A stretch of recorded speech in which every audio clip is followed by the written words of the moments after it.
Bismillahirrahmanirrahim. Assalamualaikum warahmatullahi wabarakatuh. Perkenalkan, nama saya Salsabila Amalina dari kelas Akuntansi Syariah 22A. Kali ini akan berkesempatan untuk membahas kasus hangat seputar pelanggaran etika bisnis Islam. Video ini dibuat untuk memenuhi tugas untuk mata kuliah etika bisnis dalam Islam bersama dosen pengampu kami, Bapak Agus Siswanto. Nah, kasus-kasus yang akan kita bahas kali ini sedang hangat terjadi dan hangat dibicarakan di media sosial dan lain-lain. Yang pertama, dari mulai yang terbaru yaitu pemerintah mulai berlakukan pemotongan pajak dengan aturan tarif efektif rata-rata. Yang kedua, ini tentang masa depan, yaitu sektor keuangan akan jadi sasaran ancaman cyber di tahun 2024. Dan yang terakhir, kita akan bahas kasus yang panas tentang tragedi pelanggaran HAM berat di Pulau Rempang. Kita masuk ke kasus pertama, yaitu pemerintah mulai berlakukan pemotongan pajak mulai 1 Januari di tahun 2024. Presiden Joko Widodo menerbitkan aturan mengenai penghitungan pajak gaji pekerja. Aturan ini sudah ditandatangani Presiden Jokowi pada 27 Desember 2023 dan akan berlaku di 1 Januari 2024. Hal ini tertuang dalam Peraturan Pemerintah Nomor 58 Tahun 2023 tentang tarif pemotongan pajak penghasilan, Pasal 21 atas penghasilan sehubungan dengan pekerjaan, jasa, atau kegiatan wajib pajak orang pribadi. Melalui aturan ini, tarif pemotongan pajak terdiri atas tarif efektif bulanan atau tarif efektif harian. Tarif bulanan dikategorikan berdasarkan besarnya penghasilan tidak kena pajak, yang sesuai status perkawinan dan jumlah tanggungan wajib pajak pada awal tahun pajak. Untuk tarif efektif bulanan, terbagi dalam beberapa kategori, berikut di antaranya.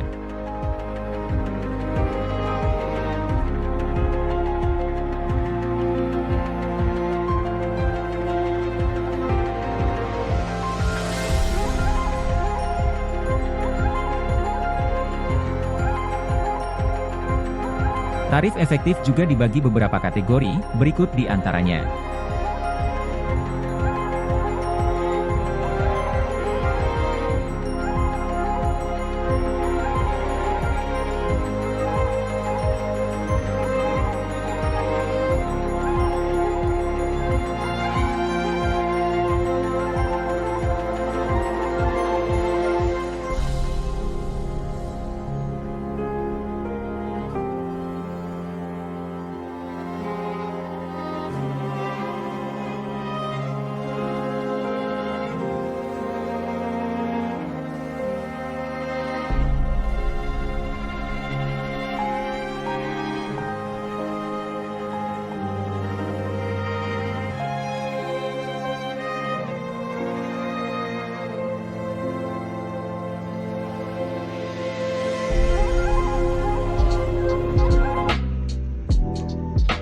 Presiden Joko Widodo secara resmi menaikkan aturan terkait tarif efektif rata-rata untuk pajak bagi karyawan atau pajak penghasilan, Pasal 21 dan mulai berlaku per 1 Januari 2024. Ketentuan tersebut tercantum dalam Peraturan Pemerintah Nomor 58 Tahun 2023 tentang tarif pemotongan pajak penghasilan, Pasal 21 atas penghasilan sehubungan dengan pekerjaan, jasa, atau kegiatan wajib pajak orang pribadi.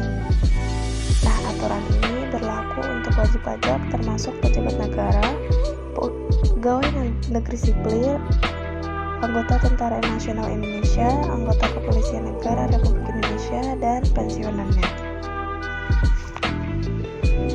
Selain pemotongan pajak, ada juga aturan-aturan lainnya yang berlaku, yaitu yang pertama, penggunaan NIK sebagai NPWP. Yang kedua, kenaikan pangkat ASN sebanyak 6 kali dalam setahun. Yang ketiga, pemberlakuan pajak rokok elektrik. Yang keempat, beli gas LPG 3 kg wajib menggunakan KTP. Dan yang terakhir, vaksin COVID-19 tidak lagi gratis, tapi harus berbayar. Lalu apa sih tujuan pemerintah mulai berlakukan pemotongan pajak dan aturan lainnya?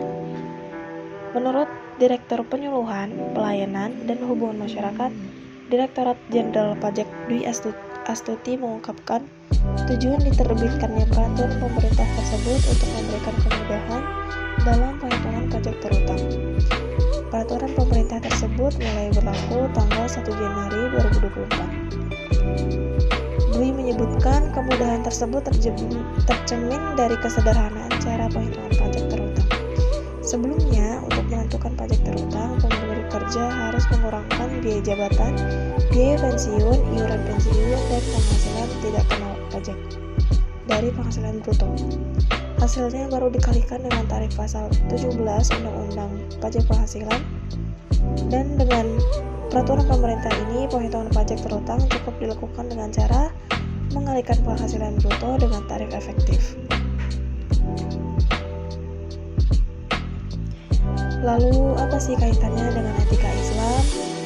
Di dalam Al-Quran, Quran Surat Shad ayat 26 yang bunyinya, Ya Dawudu inna ja'alnaka khalifatan fil ardi fahkum bainan nasi bil haqq wala tattabi'ul hawa fayudillaka an sabilillahi innal ladzina yadilluna an sabilillah lahum adzabun syadidun bima nasu yaumul hisab.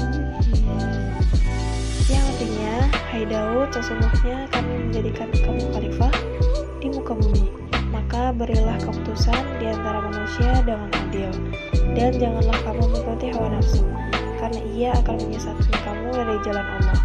Sesungguhnya orang-orang yang sesat dari jalan Allah akan mendapat azab yang berat karena mereka melupakan hari perhitungan. Lalu, peran negara sebagai pelindung, pengatur, dan pendukung masyarakat bisa disebutkan dalam hal-hal berikut ini. Yang pertama, distribusi kekayaan secara merata. Yang kedua, menyediakan lapangan pekerjaan. Yang ketiga, pengawasan atau hisbah. Yang keempat, menyatakan perang terhadap semua pihak yang dengan sengaja menginginkan dengan adanya praktek ribawi.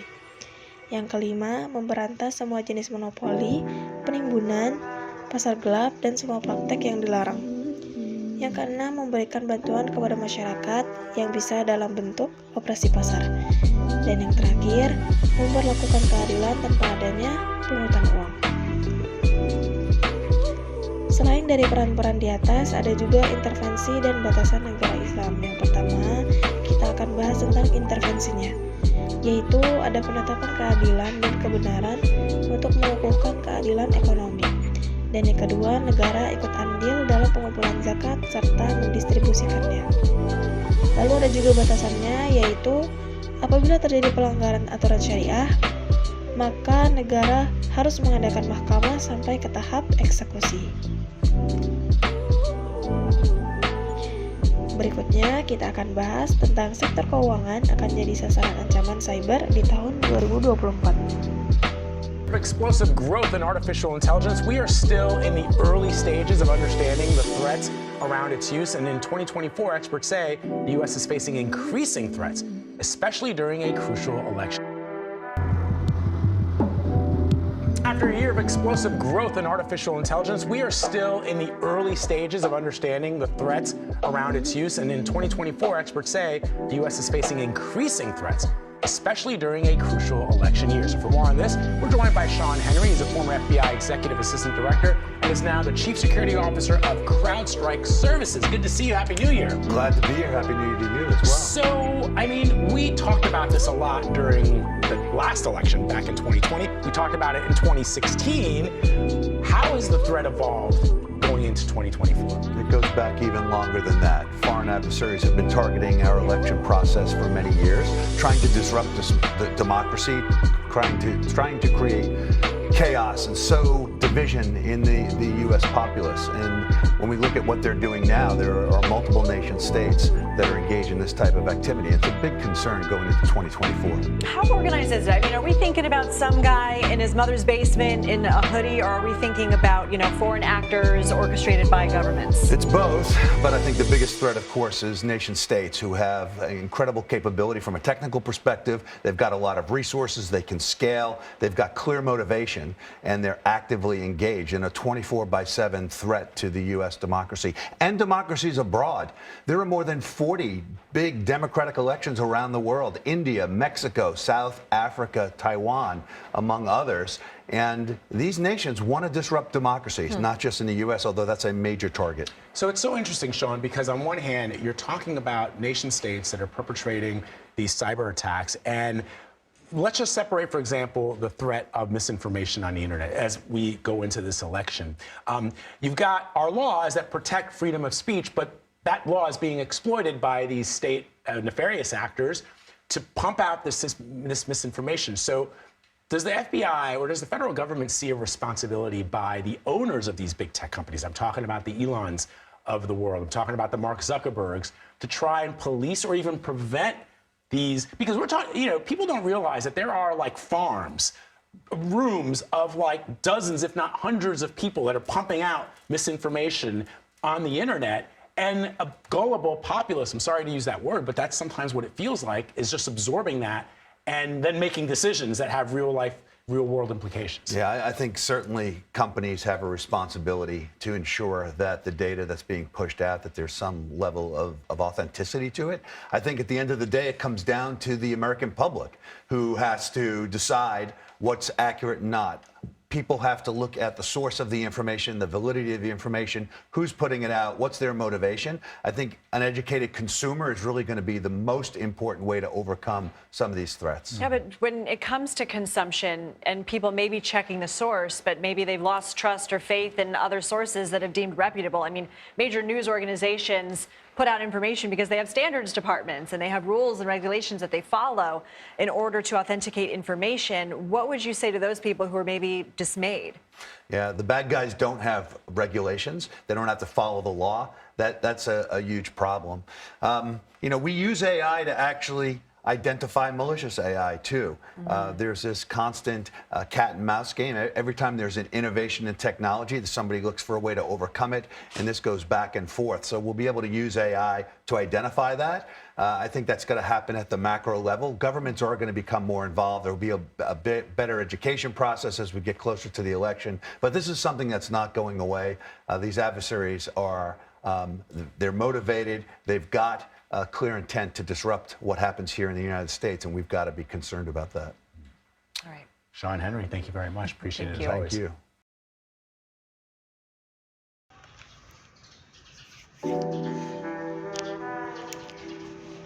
Tahun telah berganti menjadi tahun 2024. Memasuki tahun baru, potensi ancaman cyber juga masih terus meningkat dan mengintai penggunanya. Perusahaan keamanan cyber asal Rusia, Kaspersky, menyebutkan ada potensi serangan cyber yang besar pada tahun 2024. Mereka memperingatkan agar masyarakat waspada. Kaspersky mengatakan tren Web3 dan permintaan untuk malware loader bakal meningkat signifikan. Dampaknya pun digadang-gadang akan semakin merusak. Pada tahun 2024 diperkirakan terjadi lonjakan serangan yang didorong AI dan peniruan saluran komunikasi sehingga mengarah pada menjamurkan kampanye berkualitas rendah. Sasaran ancaman cyber semakin meningkat di pergantian tahun baru. Selain itu, para ahli Kaspersky memprediksi para penjahat cyber akan memanfaatkan popularitas sistem pembayaran langsung yang menyebabkan munculnya malware, clipboard, dan peningkatan eksploitasi Trojan mobile banking. Nah, sebagai contoh, kelompok penjahat cyber seperti Grando Reiro yang telah berekspansi ke luar negeri di mana mereka telah menarikkan lebih dari 900 bank di 40 negara. Tren mengkhawatirkan lainnya adalah pada tahun 2024, paket backdoor open source akan meningkat. Penjahat cyber akan mengeksploitasi kerentanan dalam software sumber terbuka yang banyak digunakan, sehingga membahayakan keamanan dan berpotensi menyebabkan pelanggaran data dan kerugian finansial. Para ahli memperkirakan kelompok afiliasi dalam ekosistem penjahat cyber akan menunjukkan struktur yang lebih fleksibel. Anggota akan sering berpindah atau bekerja demi beberapa kelompok secara bersamaan. Lalu, kaitannya dengan etika bisnis dalam Islam apa sih?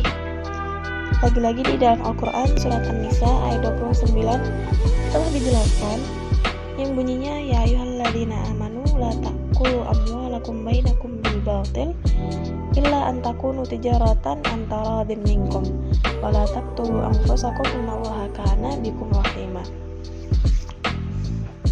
Yang artinya, wahai orang-orang yang beriman, janganlah kamu saling memakan harta sesamamu dengan jalan yang batil.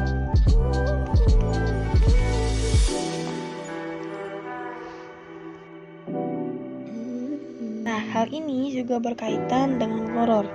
Apa sih kaitannya dengan gharar? Dalam hukum Islam, gharar menjadi salah satu faktor utama yang dapat membatalkan transaksi. Gharar memberi akibat pada validitas seperti akad jual beli, mempekerjakan tenaga kerja, dan juga akad sewa menyewa. Gharar merujuk pada ketidakpastian dan kurangnya pengetahuan mengenai item-item penting dalam akad yang dapat memunculkan sengketa dan gugatan. Dalam akad yang mengandung gharar, pihak-pihak terkait biasanya tidak mengetahui hasil dari sebuah transaksi yang dilakukannya. Nah, lalu bagaimana sebuah akad dianggap sebagai mengandung gharar di dalamnya? Sebuah akad dianggap mengandung gharar apabila akad itu merupakan suatu peristiwa di mana pihak-pihak terkait tidak menyadari dengan pasti apakah peristiwa itu akan terjadi atau tidak. Yang kedua, sesuatu yang berada di luar pengetahuan pihak-pihak terkait sehingga tidak diketahui secara pasti. Yang ketiga, sesuatu yang tidak diketahui oleh pihak-pihak terkait apakah ia ada atau tidak. Yang keempat, sesuatu di mana kuantitasnya tidak diketahui, dan yang terakhir, sesuatu di mana perolehannya diragukan. Karena itu, ancaman cyber ini terus saja mengkhawatirkan karena di dalamnya terkait dengan transaksi-transaksi gharar, di mana unsur-unsur dalam akad itu mulai hilang satu persatu sehingga membatalkan akad tersebut. Kita lanjut ke kasus yang terakhir dan kasus paling panas yang terjadi di tahun 2023, yaitu tragedi pelanggaran HAM berat di Pulau Rempang. Boleh kak. Cepat. Nah sekolah. Cepat pak. 3 menit kan. Rumah masyarakat. Cepat. Bawa. Rumah warga dulu. Sana dek. Situ dek. Ayo, cepat. Rumah warga dulu. Bu, ibu.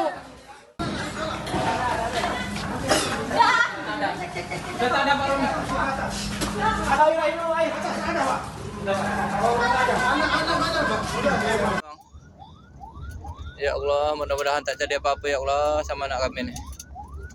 Setelah nanti kita bisa terobos, ya kalian nanti langsung bongkar itu kejadian di situ, jelas ya.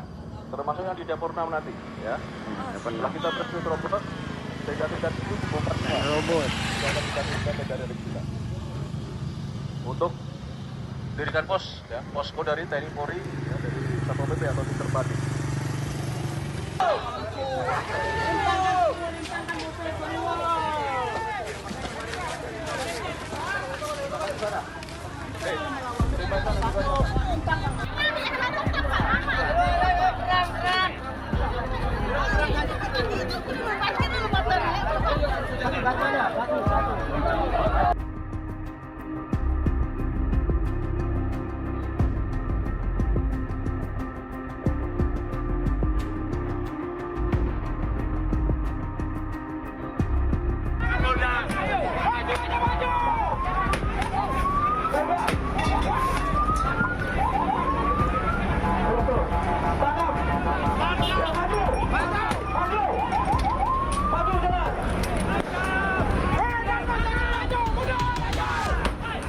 Karena ada beberapa aksi yang kemudian hari ini dilakukan upaya-upaya penertiban. Namun demikian tentunya upaya musyawarah, upaya sosialisasi, penyelesaian dengan musyawarah mufakat tentunya menjadi prioritas. Sehingga kemudian masalah di Batam, di Pulau Rempang betul-betul bisa diselesaikan.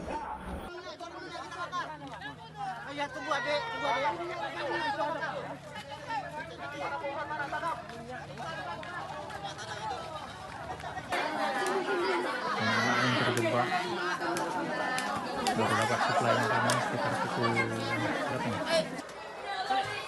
Keluar dulu. Ke rumah warga dulu. Ke rumah masyarakat.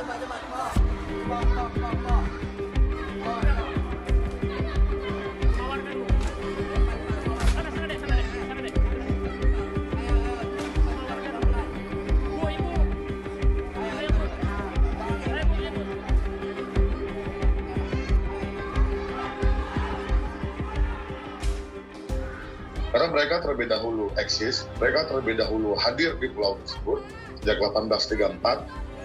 Nah, kebaikan apa lagi yang kurang dilakukan oleh masyarakat adat Melayu, masyarakat sisir? Kami orang Melayu sudah memberikan bahasa kami untuk digunakan, gitu ya, memberikan tanah kami untuk pembangunan Pulau Batam. Tapi sekarang mereka mau memperluas lagi. Nah, dalam konteks ini kami melihat bahwa negara gitu dalam pimpinan Jokowi jauh lebih sayang dengan program strategis nasionalnya. Orang kami mau membunuh masyarakat ini, Pak. Ibu, kasihan ibu ini, ya Allah, ibu. Minum. Saya minta obat gigi, Bu. Kasih obat gigi. Ya Allah. Minum. Ya Allah, ya Tuhan. Minum. Ya Allah.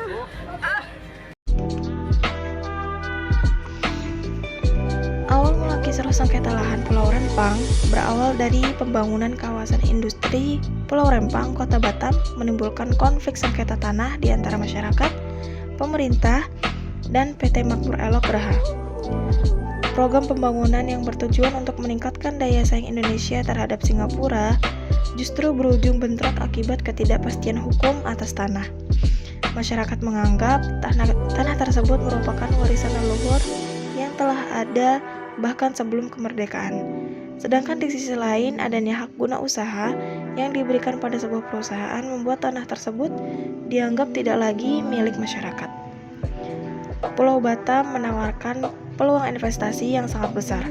Bahkan dijanjikan juga masyarakat akan diberdayakan sebagai tenaga kerja jika proyek Rempang Eco City ini dapat terwujud. Alhasil, masyarakat pun terbagi menjadi dua kubu, yaitu masyarakat adat yang benar-benar menentang pembangunan dan masyarakat mayoritas pendatang yang justru setuju dengan proyek tersebut.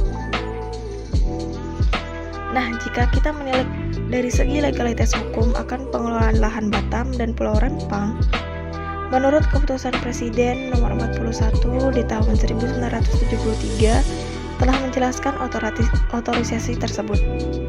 Dijelaskan bahwa hak pengelolaan atas lahan Batam diberikan pada otoritas Batam.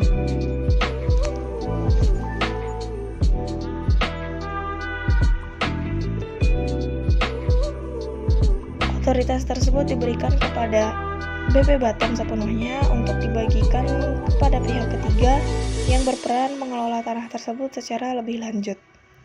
Nah, pihak tersebut nantinya diwajibkan membayar hak guna lahan tersebut kepada pemerintah.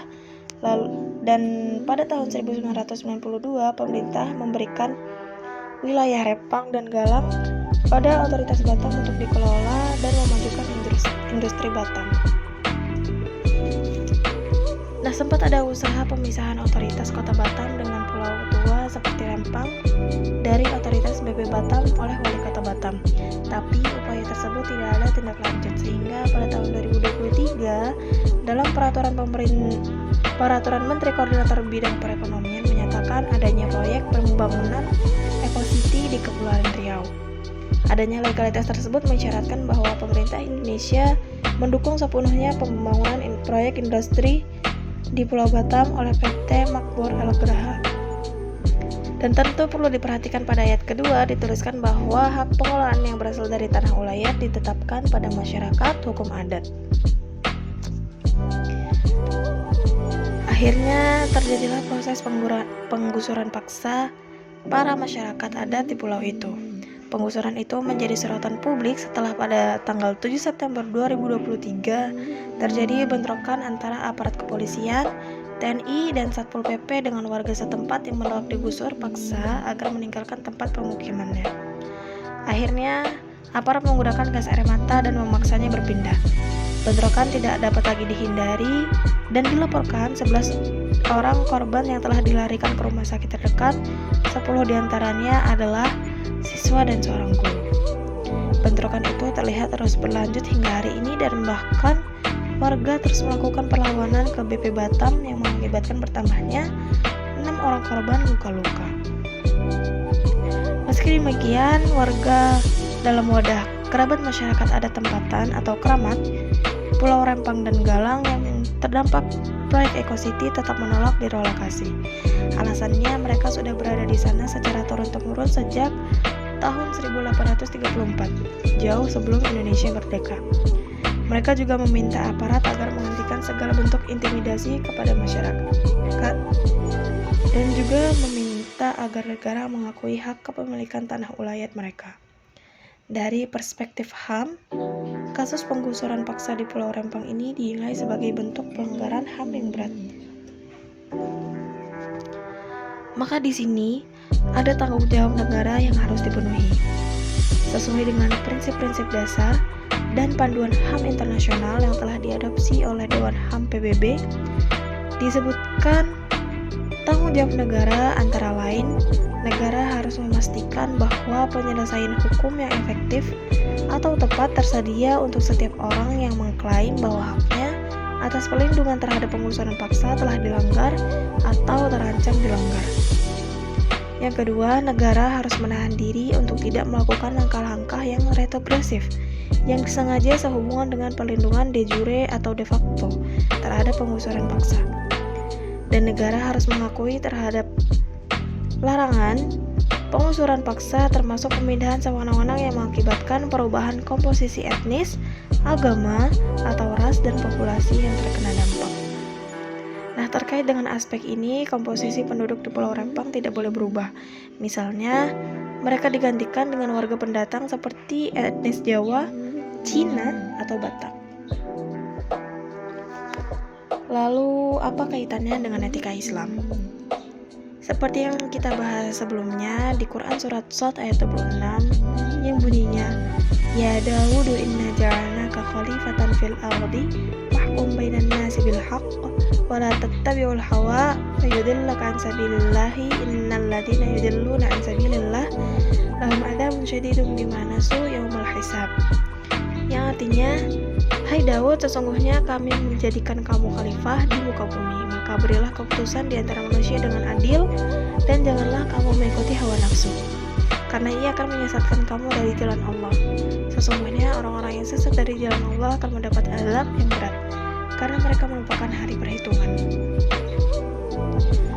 Maka, sebagai negara yang harus melindungi kebebasan dan hak individu, ada beberapa hak individu yang harus dilindungi oleh negara, yaitu yang pertama, hak hidup, yang kedua adalah hak beragama, yang ketiga, hak pengumpulan harta kekayaan, yang keempat, hak mendapat pekerjaan, yang kelima, hak untuk berbicara dan berpendapat, yang keenam, hak mendapat pendidikan, yang terakhir, kehormatan diri. Maka sudah jelas kesalahan besar memang dilakukan oleh pemerintah kepada rakyatnya sendiri. Ironis memang, upaya penggusuran paksa yang dilakukan di Pulau Rempang pada tanggal 7 September lalu terlihat dilakukan pada saat anak-anak tengah belajar di sekolah sehingga sebagian diantaranya terkena dengan semprotan gas air mata. Sekiranya satu negara abai mematuhi ketentuan internasional ini dalam melakukan penggusuran paksa bagi warganya, negara itu menjadi musuh bersama masyarakat internasional. Oleh karena itu, harus kita garis bawahi bahwa kesalahan ini harus segera diperbaiki demi mewujudkan Indonesia yang